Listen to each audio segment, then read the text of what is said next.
ಜೀವನದಲ್ಲಿ ಸೋಂಬೇರಿ ವ್ಯಕ್ತಿ ಯಾವತ್ತಿಗೂ ಕೂಡ ಆಗಲೇಬೇಡಿ.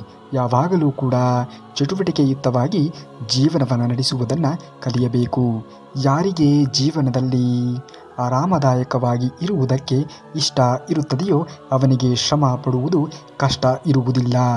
ಜೀವನದಲ್ಲಿ ಏನೇ ಪರಿಸ್ಥಿತಿಗಳು ಬಂದರೂ ಕೂಡ ಯಾವಾಗಲೂ ಕೂಡ ಎಲ್ಲವನ್ನ ನಗುನಗುತ್ತಾ ಸ್ವೀಕರಿಸುವುದನ್ನು ಮನುಷ್ಯನಾದವನು ಕಲಿತುಕೊಳ್ಳಬೇಕು.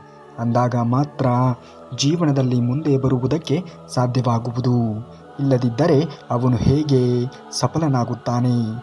ಅದಕ್ಕೆ ನೀವೇನಾದರೂ ಕೆಲಸವನ್ನು ಯಾವತ್ತಿಗೂ ಕೂಡ ಮಾಡುತ್ತಲೇ ಇರಬೇಕು. ಜೀವನದಲ್ಲಿ ಪ್ರತಿಯೊಂದಕ್ಕೂ ಕೂಡ ಒಂದಲ್ಲ ಒಂದು ರೀತಿಯ ಕಾರಣ ಎನ್ನುವುದು ಇದ್ದೇ ಇರುತ್ತದೆ. ಹಾಗಾಗಿಯೇ ಎಲ್ಲವೂ ಕೂಡ ನಮ್ಮ ಜೀವನದಲ್ಲಿ ನಡೆದು ಹೋಗುತ್ತಿರುತ್ತದೆ. ಎಲ್ಲವನ್ನ ಏನೇ ಬಂದರೂ ಕೂಡ ಎಲ್ಲವನ್ನ ಸ್ವೀಕರಿಸುತ್ತಾ ಮುಂದುವರಿಯುವುದನ್ನು ಮನುಷ್ಯನಾದವನು ಕಲಿತುಕೊಂಡಾಗಲೇ ಜೀವನದಲ್ಲಿ ಮುಂದೆ ಬರುವುದಕ್ಕೆ ಸಾಧ್ಯವಾಗುವುದು. ಈಗಲಿಂದಲೇ ಸೋಂಬೇರಿತನವನ್ನು ತ್ಯಾಗ ಮಾಡಿ.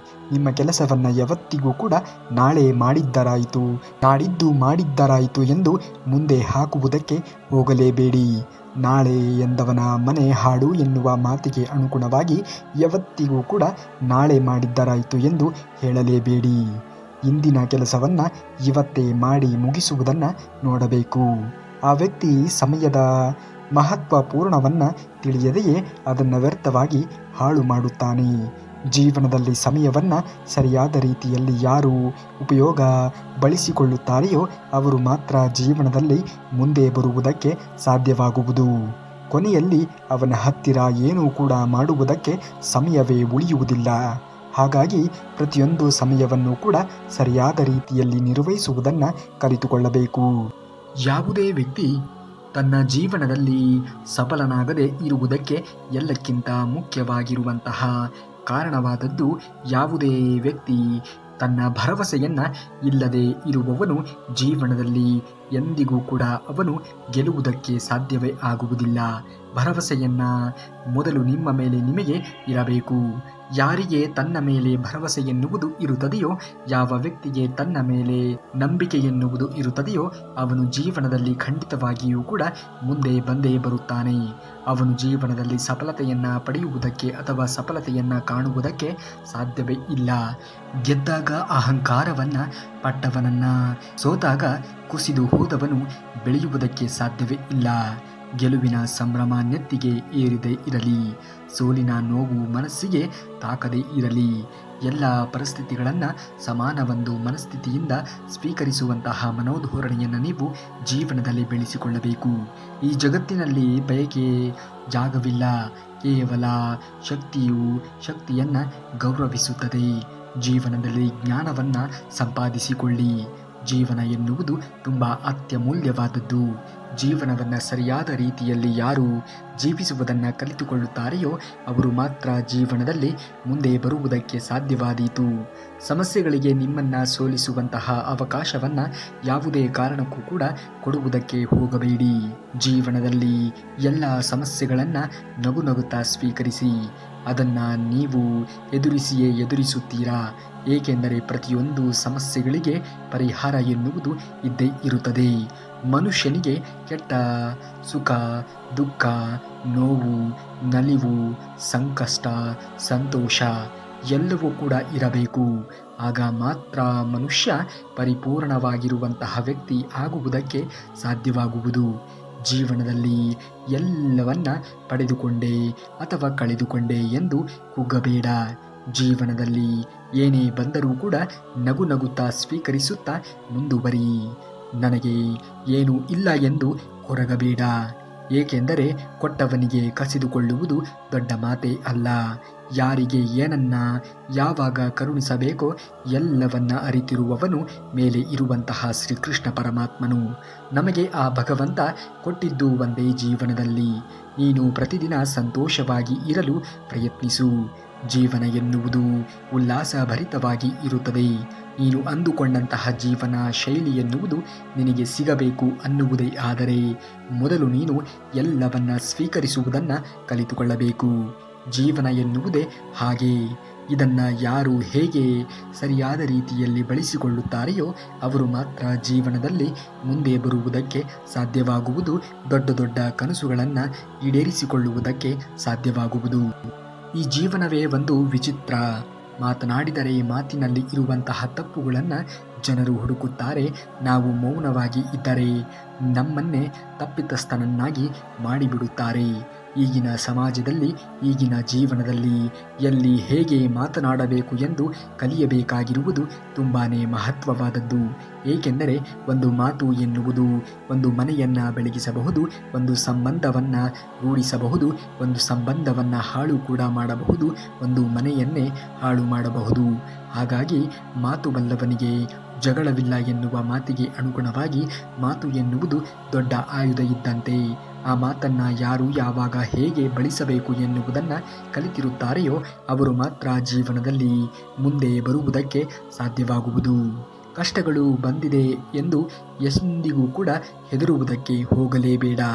ಇವತ್ತಿನ ದಿನ ನನಗೆ ಕಷ್ಟವಾಗಿರಬಹುದು, ನಾಳೆ ಇದಕ್ಕಿಂತಲೂ ಕೂಡ ಕೆಟ್ಟದ್ದಾಗಿ ಇರಬಹುದು, ಆದರೆ ಮುಂದೊಂದು ದಿನ ಖಂಡಿತವಾಗಿಯೂ ಕೂಡ ಸಂತೋಷದ ಕ್ಷಣಗಳು ಎನ್ನುವುದು ನನ್ನ ಜೀವನದಲ್ಲಿ ಬಂದೇ ಬರುತ್ತವೆ ಎನ್ನುವಂತಹ ಒಂದು ಇಚ್ಛೆಯಿಂದ ಜೀವನವನ್ನು ನಿರ್ವಹಿಸುವುದನ್ನು ಮನುಷ್ಯನಾದವನು ಕಲಿತುಕೊಳ್ಳಬೇಕು.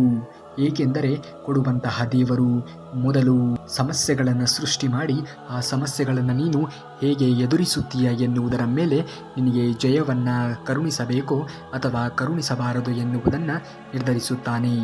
ಜೀವನ ಎನ್ನುವುದು ನಾವು ಅಂದುಕೊಂಡಂತೆ ಏನೂ ಕೂಡ ಇರುವುದಿಲ್ಲ. ಜೀವನ ಎನ್ನುವುದೇ ಒಂದು ತಿರುಳಿನ ರೀತಿಯಲ್ಲಿ, ಅದು ಹೇಗೆ ಬೇಕಾದರೂ ಕೂಡ ಬದಲಾಗಬಹುದು. ಜೀವನ ಎನ್ನುವುದು ರಹಸ್ಯ ಭರಿತವಾಗಿರುವಂಥದ್ದು. ನೀನು ಯಾವುದೇ ಕೆಲಸವನ್ನು ಮಾಡಿದರೂ ಕೂಡ ಆ ಕೆಲಸವನ್ನು ಮೊದಲು ಪ್ರೀತಿಸು. ಜೀವನದಲ್ಲಿ ಅದೇ ಕೆಲಸದಲ್ಲಿ ನೀನು ಮುಂದೆ ಬರುವುದಕ್ಕೆ ಸಾಧ್ಯವಾದೀತು. ಎಂತಹ ಕೆಲಸವೇ ಆಗಲಿ ನೀನು ಮಾತ್ರ ಆ ಕೆಲಸವನ್ನು ಪ್ರೀತಿಸುವುದನ್ನು ಕಲಿತುಕೊಳ್ಳಬೇಕು. ಅಂದಾಗ ಮಾತ್ರ ನೀನು ಜೀವನದಲ್ಲಿ ಮುಂದೆ ಬರುವುದಕ್ಕೆ ಸಾಧ್ಯವಾಗುವುದು. ಈ ಕ್ಷಣ ಎನ್ನುವುದು ಇದೇ ರೀತಿಯಾಗಿ ಬರುತ್ತದೆಯೇ ಅಥವಾ ಇರುತ್ತದೆ ಎನ್ನುವುದನ್ನು ಯಾರೂ ಕೂಡ ಊಹೆ ಮಾಡುವುದಕ್ಕೆ ಅಸಾಧ್ಯ. ನೋಡಿ, ಸಮಯ ಎನ್ನುವುದು ಯಾವಾಗ ಬೇಕಾದರೂ ಕೂಡ ಹೇಗೆ ಬೇಕಾದರೂ ಕೂಡ ಬದಲಾಗಬಹುದು.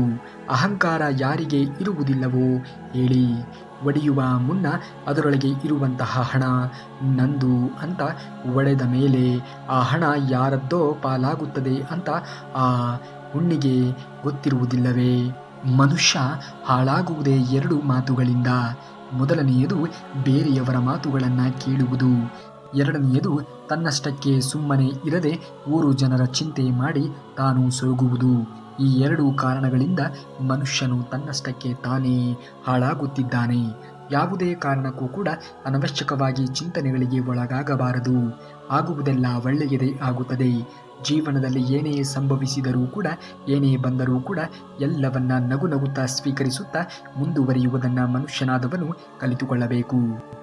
ಮನುಷ್ಯನ ಜೀವನ ಹೇಗಿರುತ್ತದೆ ಅಂದರೆ, ಮೊದಲು ಗಳಿಸುವುದಕ್ಕಾಗಿ ಹೋರಾಟವನ್ನು ಮಾಡುತ್ತಾನೆ, ಗಳಿಸಿದ ಮೇಲೆ ಉಳಿಸಿಕೊಳ್ಳುವುದಕ್ಕಾಗಿ ಹೋರಾಟವನ್ನು ಮಾಡುತ್ತಾನೆ, ಉಳಿಸಿ ಗಳಿಸಿ ಮೇಲೆ ನೆಮ್ಮದಿ ಹುಡುಕಾಟವನ್ನು ಮಾಡುತ್ತಾನೆ. ಕೊನೆಗೆ ತಾನು ಗಳಿಸಿದ್ದನ್ನು ಎಲ್ಲಿಗೂ ಕೂಡ ತೆಗೆದುಕೊಂಡು ಹೋಗದೆ ಎಲ್ಲವನ್ನ ಇಲ್ಲೇ ಬಿಟ್ಟು ಖಾಲಿ ಕೈಯಲ್ಲಿ 4 ಜನರ ಹೆಗಲ ಮೇಲೆ ತನ್ನ ಜೀವನದ ಕೊನೆಯ ಆಟವನ್ನು ಮುಗಿಸುತ್ತಾನೆ. ಇದೇ ಜೀವನದ ಕಟು ಸತ್ಯವಾದಂತಹ ಮಾತು. ಭಗವಂತನನ್ನು ನಂಬಿದರೆ ಮಾತ್ರ ಯಾವ ರೂಪದಲ್ಲಾದರೂ ಕೂಡ ಬಂದು ನಿಮ್ಮ ಕೈಯನ್ನು ಹಿಡಿಯುತ್ತಾನೆ, ನಿಮ್ಮನ್ನು ರಕ್ಷಣೆಯನ್ನು ಮಾಡುತ್ತಾನೆ. ಹಾಗಾಗಿ ದೇವರನ್ನು ನಂಬಿ, ಭಗವಂತ ಶ್ರೀಕೃಷ್ಣ ಪರಮಾತ್ಮನನ್ನು ನಂಬಿ. ಅವನು ಎಂದಿಗೂ ಕೂಡ ನಿಮ್ಮನ್ನು ಬಿಡುವುದೇ ಇಲ್ಲ. ಅಲ್ಲದ ವಿಷಯಗಳನ್ನು ಹೇಳುವವರು ಅಷ್ಟೇ ಅಲ್ಲ, ಅಲ್ಲದ ವಿಷಯಗಳನ್ನು ಹೇಳುವವರು ಕೇಳುವವರು ಕೂಡ ಸರ್ವನಾಶವಾಗುತ್ತಾರೆ. ಜೀವನದಲ್ಲಿ ಯಾರ ಮೇಲೆಯೂ ಕೂಡ ಅನವಶ್ಯಕವಾಗಿ ಅಲ್ಲ ಸಲ್ಲದೆ ಇರುವಂತಹ ವಿಚಾರಗಳನ್ನು ನೀವು ಬೆಳೆಸುವುದಕ್ಕೆ ಹೋಗಲೇಬೇಡಿ. ಒಂದು ವೇಳೆ ನೀವು ಮಾತನಾಡುತ್ತಿರುವಂತಹ ಮಾತುಗಳು ಸುಳ್ಳಾದರೆ ಅದರ ಪ್ರತಿಫಲ ಎನ್ನುವುದು, ಅದರ ಪರಿಣಾಮ ಎನ್ನುವುದು ನಿಮ್ಮ ಮೇಲೆಯೇ ಬೀರುವುದು. ಜೀವನದಲ್ಲಿ ಇತರರಿಗೆ ಒಳ್ಳೆಯದನ್ನು ಮಾಡಿ, ನಿಮಗೂ ಕೂಡ ಒಳ್ಳೆಯದು ಆಗುತ್ತದೆ. ಇತರರಿಗೆ ಕೆಟ್ಟದ್ದನ್ನು ಮಾಡಿದಾಗ ದೇವರು ನಿಮಗೂ ಕೂಡ ಕೆಟ್ಟದ್ದನ್ನು ಆಗುವಂತೆ ನೋಡಿಕೊಳ್ಳುತ್ತಾನೆ. ಶಕುನಿಯ ಮಾತುಗಳನ್ನು ಕೇಳಿದಂತಹ ಕೇವಲ ದುರ್ಯೋಧನ ಅಷ್ಟೇ ನಾಶವಾಗಲಿಲ್ಲ, ಇಡೀ ಕೌರವ ಕುಲದ ಜೊತೆಗೆ ಶಕುನಿಯೂ ಕೂಡ ನಾಶವಾಗುತ್ತಾನೆ. ಯಾವತ್ತಿಗೂ ಕೂಡ ಬೇರೆಯವರ ಜೀವನದಲ್ಲಿ ಶಕುನಿಯ ಕೆಲಸಗಳನ್ನು ಮಾಡುವುದಕ್ಕೆ ಮನುಷ್ಯನಾದವನು ಹೋಗಲೇಬಾರದು. ಖಂಡಿತವಾಗಿಯೂ ಕೂಡ ಆದರೆ ಒಳ್ಳೆಯದನ್ನು ಮಾಡಿ, ಒಳ್ಳೆಯದನ್ನು ಬಯಸಿ, ಒಳ್ಳೆಯ ಪ್ರಯತ್ನಗಳನ್ನು ಮಾಡಿ, ನಿಮ್ಮ ಸುತ್ತಮುತ್ತಲೂ ಕೂಡ ಒಳ್ಳೆಯ ವಾತಾವರಣವನ್ನು ಜೀವನದಲ್ಲಿ ಬೆಳೆಸಿಕೊಳ್ಳಿ. ನಿಮ್ಮ ಆಲೋಚನೆಗಳು ಸದಾಕಾಲ ಒಳ್ಳೆಯದಾಗಿ ಇರಲಿ. ಅಂದಾಗ ಮಾತ್ರ ನಿಮ್ಮ ಬದುಕು ಎನ್ನುವುದು ಒಳ್ಳೆಯ ರೀತಿಯಲ್ಲಿ ಕಟ್ಟಿಕೊಳ್ಳುವುದಕ್ಕೆ ಸಾಧ್ಯವಾಗುವುದು. ಯಾವ ಹಸುವು ಕೂಡ ತನ್ನ ಕರುವಿಗೆ ಮೇವನ್ನು ಸಂಗ್ರಹ ಮಾಡಿ ಇಟ್ಟು ಸಾಯುವುದಿಲ್ಲ. ಆದರೆ ಮನುಷ್ಯ ತನ್ನ ಮಕ್ಕಳಿಗೆ, ತನ್ನ ಮೊಮ್ಮಕ್ಕಳಿಗೆ ಬೇಕು ಎಂದು ಎಲ್ಲವನ್ನ ಸಿರಿ ಸಂಪತ್ತುಗಳನ್ನು ಸಂಗ್ರಹ ಮಾಡಿ ಇಟ್ಟು ಸಾಯುತ್ತಾನೆ. ಇದೇ ಮನುಷ್ಯನಿಗೆ ಮತ್ತು ಪ್ರಾಣಿಗಳಿಗೆ ಇರುವಂತಹ ವ್ಯತ್ಯಾಸ. ಜೀವನದಲ್ಲಿ ಪ್ರತಿಯೊಂದರ ಬೆಲೆ ಎನ್ನುವುದು ಪ್ರತಿಯೊಬ್ಬರಿಗೂ ಕೂಡ ಗೊತ್ತಾಗಲೇಬೇಕು. ಅಂದಾಗ ಮಾತ್ರ ಈ ಜೀವನದ ಮಹತ್ವ ಏನು ಎನ್ನುವುದು ಅವರಿಗೆ ಅರ್ಥವಾಗುವುದಕ್ಕೆ ಸಾಧ್ಯವಾಗುವುದು. ಈ ನೋವಿನ ಅರ್ಥ ಎನ್ನುವುದು, ಈ ಸಂಬಂಧಗಳ ಅರ್ಥ ಎನ್ನುವುದು, ಈ ವಸ್ತುವಿನ ಅರ್ಥ ಎನ್ನುವುದು, ಹಣ, ಆಸ್ತಿ, ವೈಢೂರ್ಯ ಏನೇ ಇದ್ದರೂ ಕೂಡ ಅದರ ಅರ್ಥ ಎನ್ನುವುದು, ಅದರ ಮಹತ್ವ ಎನ್ನುವುದು ಅವರಿಗೆ ಆಗುವುದಕ್ಕೆ ಸಾಧ್ಯವಾಗುವುದು. ಹಾಗಾಗಿ ಜೀವನದಲ್ಲಿ ಎಂದಿಗೂ ಕೂಡ ಸಂಗ್ರಹಿಸಿ ಇಟ್ಟು ಹೋಗಬೇಡಿ. ನಿಮ್ಮ ಜೀವನದಲ್ಲಿ ಆದರೆ 4 ಜನರಿಗೆ ಒಳ್ಳೆಯದನ್ನು ಬಯಸಿ, ಒಳ್ಳೆಯದನ್ನು ಮಾಡಿ ಹೋಗಿ. ಜೀವನದಲ್ಲಿ ನೆಮ್ಮದಿಯಾಗಿ ಇರಬೇಕು ಅಂದರೆ ನಾವು ಇನ್ನೊಬ್ಬರ ವಿಷಯಕ್ಕೆ ಅನವಶ್ಯಕವಾಗಿ ಕಿವಿಯನ್ನು ಕೊಡುವುದಕ್ಕೆ ಹೋಗಬಾರದು. ಇನ್ನೊಬ್ಬರ ವಿಷಯಕ್ಕೆ ನಾವು ಎಂದಿಗೂ ಕೂಡ ತಲೆಯನ್ನು ಕೆಡಿಸಿಕೊಳ್ಳುವುದಕ್ಕೆ ಹೋಗಲೇಬಾರದು. ಮತ್ತೊಬ್ಬರ ಬಗ್ಗೆ ಏನೇ ಮಾತನಾಡಿದರೂ ಕೂಡ ತಲೆಯನ್ನು ಕೆಡಿಸಿಕೊಳ್ಳುವುದಕ್ಕೆ ಹೋಗಬಾರದು. ನಮ್ಮ ಪಾಡಿಗೆ ನಾವಿದ್ದು ನಮ್ಮ ಜೀವನದಲ್ಲಿ ನಾವೇ ಮುಂದೆ ನಡೆಸುವುದನ್ನು ಕಲಿಯಬೇಕು. ನಾನು ಇಲ್ಲದಿರುವಾಗಲೂ ಕೂಡ ಪ್ರಪಂಚ ಎನ್ನುವುದು ಇತ್ತು, ನಾನು ಬಂದು ಹೋದ ಮೇಲೆಯೂ ಕೂಡ ಈ ಪ್ರಪಂಚ ಎನ್ನುವುದು ಇದ್ದೇ ಇರುತ್ತದೆ ಎನ್ನುವಂತಹ ಸತ್ಯವನ್ನು ಅರಿತವನು ಮಾತ್ರ ಅಹಂಕಾರವನ್ನು ಪಡುವುದಕ್ಕೆ ಸಾಧ್ಯವೇ ಇಲ್ಲ. ಜೀವನದಲ್ಲಿ ಯಾವುದು ಕೂಡ ಇಲ್ಲಿ ಶಾಶ್ವತ ಅನ್ನುವುದು ಇಲ್ಲ. ಎಲ್ಲ ನಿನ್ನನ್ನು ಅಗೌರವದಿಂದ ನೋಡುತ್ತಾರೆ. ಅಂದಾಗ ಖಂಡಿತವಾಗಿಯೂ ಕೂಡ ನೀನು ಆ ಜಾಗದಲ್ಲಿ ಇರುವುದಕ್ಕೆ ಹೋಗಲೇಬೇಡ. ಇನ್ನೊಬ್ಬರು ತುಳಿದು ಬೆಳೆಯಲು ನೋಡಿದರೆ ಮೇಲೊಬ್ಬ ನಿಮ್ಮನ್ನು ಕೂಡ ತಿಳಿಯುವುದಕ್ಕೆ ಬಂದೇ ಬರುತ್ತಾನೆ ಎನ್ನುವುದನ್ನು ಮರೆಯಬೇಡಿ. ಜೀವನದಲ್ಲಿ ಎಂದಿಗೂ ಕೂಡ ಹತಾಶೆಗೆ ಒಳಗಾಗಬೇಡ. ಏಕೆಂದರೆ ಈ ಜೀವನವೇ ಶಾಶ್ವತ ಅಲ್ಲ ಎಂದಾಗ ಇನ್ನು ಈ ಜೀವನದಲ್ಲಿ ಉದ್ಭವ ಆಗುವಂತಹ ನೋವುಗಳು, ಸಮಸ್ಯೆಗಳು, ಸಂಕಟಗಳು ಹೇಗೆ ತಾನೇ ಶಾಶ್ವತವಾಗಿ ನಿಲ್ಲುವುದಕ್ಕೆ ಸಾಧ್ಯವಾದೀತು ಹೇಳಿ? ಖಂಡಿತವಾಗಿಯೂ ಕೂಡ ಅವು ಮುಗಿದು ಹೋಗುತ್ತದೆ. ಜೀವನದಲ್ಲಿ ಎಲ್ಲವೂ ಕೂಡ ಮುಗಿದು ಹೋಗುತ್ತದೆ. ಜೀವನವೇ ಶಾಶ್ವತ ಅಲ್ಲ, ಕಾಯುವವನು ಮೇಲಿರುವನು. ಹೌದು, ಈ ಮಾತು ಸತ್ಯ. ಆದರೆ ನೀವು ಕಾಯುವಂತೆ ಬಾಳಿದರೆ ಮಾತ್ರ ಕಾಯುವವನು ನಿಮ್ಮನ್ನು ಕಾಯುವುದಕ್ಕೆ ಸಾಧ್ಯವಾಗುವುದು. ಹಾಗಾಗಿ ಜೀವನದಲ್ಲಿ ಒಳ್ಳೆಯ ಅಂಶಗಳನ್ನು ಬೆಳೆಸಿಕೊಳ್ಳಿ. ಸತ್ಯ, ಧರ್ಮ, ನಿಷ್ಠೆ, ಪ್ರಾಮಾಣಿಕತೆಯಿಂದ ನೀವು ಜೀವನವನ್ನು ನಿರ್ವಹಿಸುವುದನ್ನು ಕಲಿತುಕೊಳ್ಳಬೇಕು. ತುಂಬ ಯೋಚನೆಯನ್ನು ಮಾಡುವುದಕ್ಕೆ ಹೋಗಬೇಡಿ. ಏಕೆಂದರೆ ನಿಮ್ಮ ಈ ಒಂದು ಜೀವನದ ಬಗ್ಗೆ ಯೋಚನೆಗಳನ್ನು ಮಾಡಿಯೇ ದೇವರು ನಿಮ್ಮನ್ನು ಸೃಷ್ಟಿ ಮಾಡಿರುತ್ತಾನೆ. ಹಾಗಾಗಿ ಎಂದಿಗೂ ಕೂಡ ಅತಿಯಾಗಿ ಯೋಚನೆಗಳನ್ನು ಮಾಡುವುದಕ್ಕೆ ಹೋಗಬೇಡಿ. ಆಗುವುದಿಲ್ಲ, ಒಳ್ಳೆಯದೇ ಆಗುತ್ತದೆ. ಜೀವನದಲ್ಲಿ ಸಂದರ್ಭಕ್ಕೆ ಅನುಗುಣವಾಗಿ ನಿಮ್ಮ ಜೀವನವನ್ನು ನಿರ್ವಹಿಸುವುದನ್ನು ಕಲಿಯಬೇಕು. ಸದಾ ಕಾಲ ಒಳ್ಳೆಯ ಸಂದರ್ಭಗಳೇ ಬರಬೇಕು ಎಂದು ಅಪೇಕ್ಷೆ ಪಡುವುದು ಕೂಡ ತಪ್ಪು. ಸದಾ ಕಾಲ ಕೆಟ್ಟ ಪರಿಸ್ಥಿತಿಗಳು ಉದ್ಭವ ಆಗುತ್ತಿದೆ ಎಂದು ನೀವು ನೊಂದಿಕೊಳ್ಳುವುದು ಕೂಡ ತಪ್ಪು. ಎರಡೂ ಪರಿಸ್ಥಿತಿಗಳನ್ನು ಸಮಾನ ಒಂದು ಮನಸ್ಥಿತಿಯಿಂದ ಸ್ವೀಕರಿಸುತ್ತಾ ಎರಡೂ ಕಾಲಮಾನಕ್ಕೆ ಅನುಗುಣವಾಗಿ ನಡೆದುಕೊಳ್ಳುವುದನ್ನು ಕಲಿತುಕೊಳ್ಳಬೇಕು. ಸದಾ ಒಳ್ಳೆಯ ಸಂಕಲ್ಪ ಮತ್ತು ಒಳ್ಳೆಯ ಕರ್ಮಗಳನ್ನು ಮಾಡುವ ವ್ಯಕ್ತಿಯು ಅನವಶ್ಯಕ ಸಮಸ್ಯೆಗಳಿಂದ ದೂರವೇ ಇರುತ್ತಾನೆ. ಏನೇ ಕೆಲಸಗಳನ್ನು ಮಾಡಿದರೂ ಕೂಡ ಅದು ಸಿದ್ಧಿಯಾಗುತ್ತದೆ. ನಮ್ಮ ಆಲೋಚನೆಗಳು ಎನ್ನುವುದು ಸದಾಕಾಲ ಒಳ್ಳೆಯ ರೀತಿಯಲ್ಲಿ ಇದ್ದಾಗ. ನಡೆಯುವಂತಹ ದಾರಿಗಳಲ್ಲಿ ಚುಚ್ಚುವ ಮುಳ್ಳುಗಳು ಇದ್ದರೆ ನಾವು ಹೇಗೆ ಪಾದರಕ್ಷೆಗಳನ್ನು ಮೆಟ್ಟಿ ನಡೆಯುವುದನ್ನು ಕಲಿಯುತ್ತೇವೆಯೇ ಅದೇ ರೀತಿಯಾಗಿ ನಾವು ನಡೆಯುವಂತಹ ದಾರಿಯಲ್ಲಿ ನಮ್ಮನ್ನು ಕುರಿತು ಚುಚ್ಚು ಮಾತನಾಡುವಂತಹ ಮುಳ್ಳಿನ ರೀತಿಯಲ್ಲಿ ಇರುವಂತಹ ಜನರು ಇದ್ದರೆ ಅವರನ್ನು ನಮ್ಮ ಪಾದರಕ್ಷೆಗಳನ್ನು ಬಿಡುವಂತಹ ಸ್ಥಳದಲ್ಲಿಯೇ ಬಿಟ್ಟು ನಡೆಯುವುದನ್ನು ಕಲಿತುಕೊಳ್ಳಬೇಕು. ಅವರಿಂದ ನಮಗೆ ಆಗಬೇಕಾಗಿರುವುದು ಏನೂ ಕೂಡ ಇಲ್ಲ. ಕೆಲವು ಜನರು ಇರುತ್ತಾರೆ, ಬೆಳೆದವರನ್ನ ಅಥವಾ ಬೆಳೆಯುತ್ತಿರುವವರನ್ನ ಕಂಡರೆ ಆಗುವುದೇ ಇಲ್ಲ. ಅಂಥವರ ಬಗ್ಗೆ ಎಂದಿಗೂ ಕೂಡ ತಲೆಯನ್ನ ಕೆಡಿಸಿಕೊಳ್ಳುವುದಕ್ಕೆ ಹೋಗಲೇಬೇಡಿ. ಜೀವನ ಎನ್ನುವುದೇ ಹಾಗೆಯೇ. ಇಲ್ಲಿ ಎಲ್ಲರೂ ಕೂಡ ಇರುತ್ತಾರೆ, ಆದರೆ ಎಲ್ಲರನ್ನ ನಿಭಾಯಿಸಿ ನಡೆಯುವುದನ್ನು ನೀನು ಕಲಿತುಕೊಳ್ಳಬೇಕು. ಜೀವನದಲ್ಲಿ ನೀವು ಸರಿಯಾದ ದಾರಿಯಲ್ಲಿ ನಡೆಯುತ್ತಾ ಇದ್ದರೆ ಅದನ್ನು ಸಾಬೀತುಪಡಿಸುವಂತಹ ಅವಶ್ಯಕತೆಯೇ ಇಲ್ಲ. ಕಾಲವೇ ಅದಕ್ಕೆ ಸರಿಯಾದ ಉತ್ತರವನ್ನು ಕೊಡುತ್ತದೆ.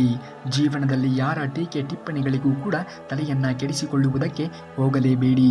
ಮನುಷ್ಯನಿಗೆ ಕುಡಿಯಲು ಶುದ್ಧವಾಗಿರುವಂತಹ ನೀರು, ಸೇವಿಸಲು ಶುದ್ಧವಾಗಿರುವಂತಹ ಗಾಳಿ ಬೇಕು. ಹೊಟ್ಟೆಗೆ ಶುದ್ಧವಾಗಿರುವಂತಹ ಆಹಾರ ಬೇಕು. ತಾನು ಜೀವಿಸಲು ಶುದ್ಧವಾಗಿರುವಂತಹ ಪರಿಸರವೂ ಕೂಡ ಬೇಕು. ಆದರೆ ಇದನ್ನೆಲ್ಲ ಬಳಸುವಂತಹ ತಾನು ಮಾತ್ರ ಶುದ್ಧನಾಗಿ ಇರುವುದಕ್ಕೆ ಎಂದಿಗೂ ಕೂಡ ಮನುಷ್ಯ ಪ್ರಯತ್ನವನ್ನು ಪಡುವುದೇ ಇಲ್ಲ. ಇದು ವಿಪರ್ಯಾಸವಾದರೂ ಕೂಡ ಸತ್ಯವಾಗಿರುವಂತಹ ಮಾತು. ಜೀವನದಲ್ಲಿ ಯಾವಾಗಲೂ ಕೂಡ ನಾವು ಶುದ್ಧತೆಯಿಂದ ಜೀವನವನ್ನು ನಿರ್ವಹಿಸುವುದನ್ನು ಕಲಿತುಕೊಳ್ಳಬೇಕು. ಯಾರ ಬಗ್ಗೆಯೂ ಕೂಡ ಕೆಟ್ಟದ್ದನ್ನು ಯೋಚನೆ ಮಾಡಬಾರದು. ಯಾರ ಜೀವನದಲ್ಲಿಯೂ ಕೂಡ ನಾವು ಕೆಟ್ಟದ್ದನ್ನು ಬಯಸುವುದಕ್ಕೆ, ಕೆಟ್ಟ ರೀತಿಯ ಪರಿಣಾಮವನ್ನು ಬೀರುವುದಕ್ಕೆ ಎಂದಿಗೂ ಕೂಡ ನೋಡಲೇಬಾರದು. ತಮ್ಮವರಿಗಾಗಿ ಸಹಾಯವನ್ನು ಮಾಡುವುದನ್ನು ಅಥವಾ ಬುದ್ಧಿ ಹೇಳುವುದನ್ನು ನಾಲ್ಕು ಗೋಡೆಗಳ ಮಧ್ಯೆ ಮಾಡಬೇಕಂತೆ. ನಮ್ಮವರಿಗೆ ಆಗಿರುವಂತಹ ಗೌರವವನ್ನು ಕೊಡುವುದನ್ನು ಅಥವಾ ಪ್ರಶಂಸೆ ಮಾಡುವುದನ್ನು ನಾಲ್ಕು ಜನರ ಮುಂದೆ ಮಾಡಬೇಕಂತೆ.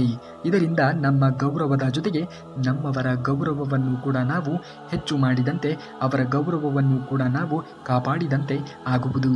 ಹಾಗಾಗಿ ಜೀವನದಲ್ಲಿ ಏನೇ ತಪ್ಪುಗಳು ನಡೆದರೂ ಕೂಡ ಅದನ್ನೆಲ್ಲ ಹೇಗೆ ನೀವು ಸ್ವೀಕರಿಸುತ್ತೀರಾ ಎನ್ನುವುದರ ಮೇಲೆ ನಿಮ್ಮ ಸಂಬಂಧ ಎನ್ನುವುದು ವೃದ್ಧಿ ಆಗುತ್ತಾ ಹೋಗುವುದು. ಜೀವನದಲ್ಲಿ ಪ್ರತಿಯೊಬ್ಬ ಮನುಷ್ಯನೂ ಕೂಡ ಒಂದಲ್ಲ ಒಂದು ಹಂತದಲ್ಲಿ ತಪ್ಪುಗಳನ್ನು ಮಾಡುವುದು ಸಹಜ. ಆದರೆ ಆ ತಪ್ಪು ಆದಾಗಲೂ ಕೂಡ ನೀವು ಹೇಗೆ ಆ ತಪ್ಪನ್ನು ಸ್ವೀಕರಿಸುತ್ತೀರಾ ಎನ್ನುವುದರ ಮೇಲೆ ನಿಮ್ಮ ಜೀವನ ಎನ್ನುವುದು ನಿರ್ವಹಿಸಲ್ಪಡುತ್ತದೆ. ಸತ್ಯ ಹೇಳುವ ಸಾಹಸವನ್ನು ಮಾಡು. ಪರಿಣಾಮಗಳನ್ನು ಎದುರಿಸುವಂತಹ ಶಕ್ತಿಯನ್ನು ಶ್ರೀಕೃಷ್ಣ ಪರಮಾತ್ಮನು ನಿನಗೆ ನೀಡುತ್ತಾನೆ. ನಿನ್ನೊಳಗೆ ಏನಿರುತ್ತದೆಯೋ ಅದುವೇ ನಿನ್ನ ಹೊರಗೂ ಕೂಡ ಇರುವುದು. ಯಾವುದು ನಿನ್ನ ಒಳಗೆ ಇಲ್ಲವೋ ಅದು ಎಷ್ಟೇ ಹುಡುಕಿದರೂ ಕೂಡ ಸಿಗುವುದಕ್ಕೆ ಅಸಾಧ್ಯವಾದೀತು. ಜೀವನದಲ್ಲಿ ಒಳಗೆ ಒಂದು ರೀತಿಯಾಗಿ ಹೊರಗೆ ಒಂದು ರೀತಿಯಾಗಿ ಇರುವುದಕ್ಕೆ ಎಂದಿಗೂ ಕೂಡ ಹೋಗಬೇಡಿ. ಅದರ ಪರಿಣಾಮ ಎನ್ನುವುದು ಕೆಟ್ಟದ್ದಾಗಿಯೇ ಅನುಭವಿಸಬೇಕಾಗುತ್ತದೆ. ತಪ್ಪು ಹೆಜ್ಜೆ ಇಡುವುದು ಸಹಜ. ಅದರಿಂದ ಬೇಗ ಎಚ್ಚೆತ್ತುಕೊಳ್ಳುವುದು ಬುದ್ಧಿವಂತಿಕೆಯ ಲಕ್ಷಣವಾಗಿದೆ. ಹಾಗಾಗಿ ತಪ್ಪಾದಾಗ ಕೂರುವುದಕ್ಕಿಂತ ಮುಂದೆ ತಪ್ಪಾಗದಂತೆ ನೋಡಿಕೊಳ್ಳುವುದು ಉತ್ತಮ ವ್ಯಕ್ತಿಯ ಲಕ್ಷಣವಾಗಿದೆ. ಜೀವನದಲ್ಲಿ ಪ್ರತಿಯೊಬ್ಬರೂ ಕೂಡ ತಪ್ಪನ್ನ ಮಾಡುತ್ತಾರೆ. ತಪ್ಪು ಆಗುವುದು ಸಹಜ. ತಪ್ಪಾಗಿದೆ ಎಂದು ಜೀವನವನ್ನು ಕಳೆದುಕೊಳ್ಳಬಾರದು. ತಪ್ಪಿಗೆ ಪರಿಹಾರವನ್ನು ಹುಡುಕಬೇಕು. ಎಲ್ಲ ಸಮಸ್ಯೆಗಳಿಗೆ ಪರಿಹಾರ ಎನ್ನುವುದು ಇದ್ದೇ ಇರುತ್ತದೆ.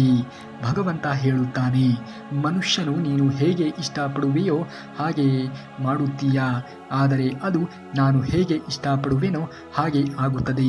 ಅದಕ್ಕೆ ನೀನು ನನ್ನಿಷ್ಟದಂತೆ ಮಾಡು, ಆಗ ಅದು ನಿನ್ನಿಷ್ಟದಂತೆ ಆಗುತ್ತದೆ ಎಂದು. ಜೀವನದಲ್ಲಿ ಪ್ರತಿಯೊಬ್ಬರಿಗೂ ಕೂಡ ಒಂದಲ್ಲ ಒಂದು ರೀತಿಯ ಸಮಸ್ಯೆಗಳು ಬರುವುದು ಸಹಜ. ಸಮಸ್ಯೆಗಳನ್ನು ಎದುರಿಸಿ ನಿಲ್ಲಿ. ಜೀವನ ಎನ್ನುವುದು ನೀವು ಹೇಗೆ ಬೇಕೋ ಹಾಗೆ ಕಟ್ಟಿಕೊಳ್ಳುವುದಕ್ಕೆ ಸಾಧ್ಯವಾದೀತು. ಬದುಕಿನ ಬಗ್ಗೆ ಬಹಳ ಯೋಚನೆಯನ್ನು ಮಾಡುವುದಕ್ಕೆ ಹೋಗಲೇಬೇಡಿ.